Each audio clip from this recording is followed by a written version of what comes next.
Hello my friends, in this video I want to talk about fears and what to do with your fears. My name is Katya Hawk and I'm here to make your life a little bit better place. Fears is a big question and you cannot just say, okay, let's just work with fears today and you'll be fine.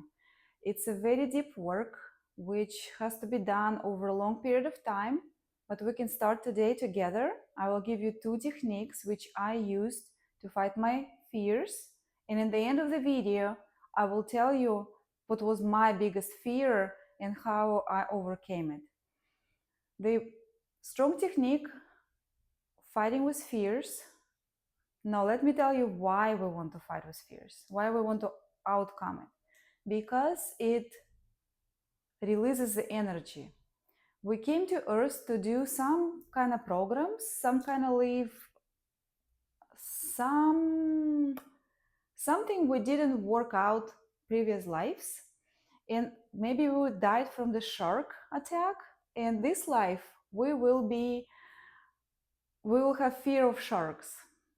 If previous life, we fell like from the top floor, or suicide or something, we would have fear of heights.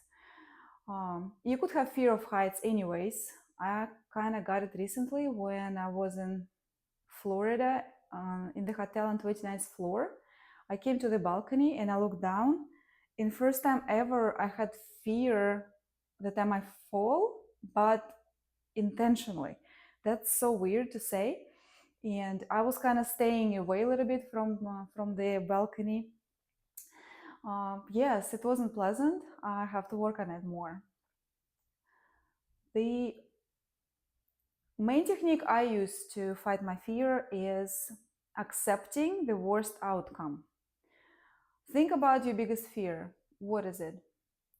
And think what can happen in the very, very, very worst case scenario. And you have to accept it. You have to think how I'm gonna live if that happened. Like if you are scared of ziplining and you're scared that you're gonna fall down, and think what can happen, the worst case scenario, that your hook will get detached and you will fall down on the ground and maybe break your neck. Like the worst case scenario, like death or being paralyzed. So if you die, it just was your time. Like you had enough in this earth.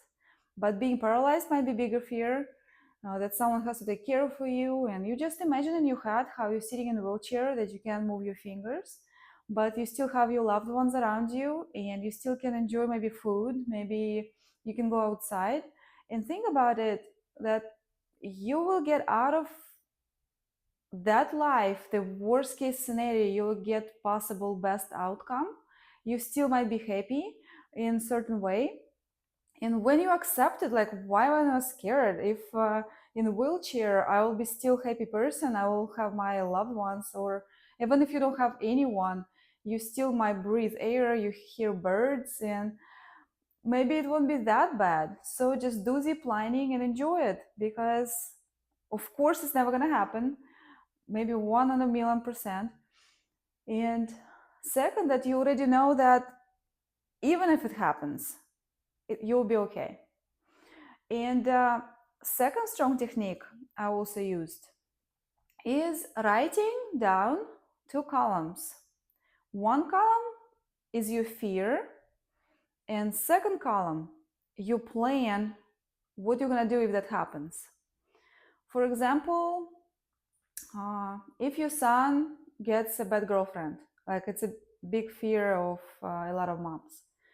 So just write down the list of things that you're gonna do in case that happens. It might not ever happen, but just think what would you do? Maybe you can teach her how to cook.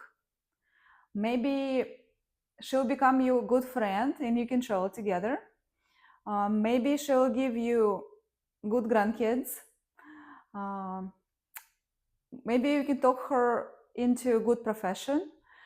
So it might be a plan of 10 different things what you're gonna do if bad things happen to you. And you wouldn't believe how it works. As soon as you write down your problem and outcomes, or plan what you're gonna do. You know, there is sometimes people like to control outcomes. It's still 3D. Um, in 5D, we'll talk more about that in my videos. Um, if you try to control outcomes, write a plan what you're gonna do in case something happens. If you don't control outcomes a lot, you just think what would happen, what's the worst case scenario might happen if that happens. And I promise to talk about my biggest fear. My biggest fear was the death of my daughter. That's the scariest thing ever if you think about it. Death of your own child.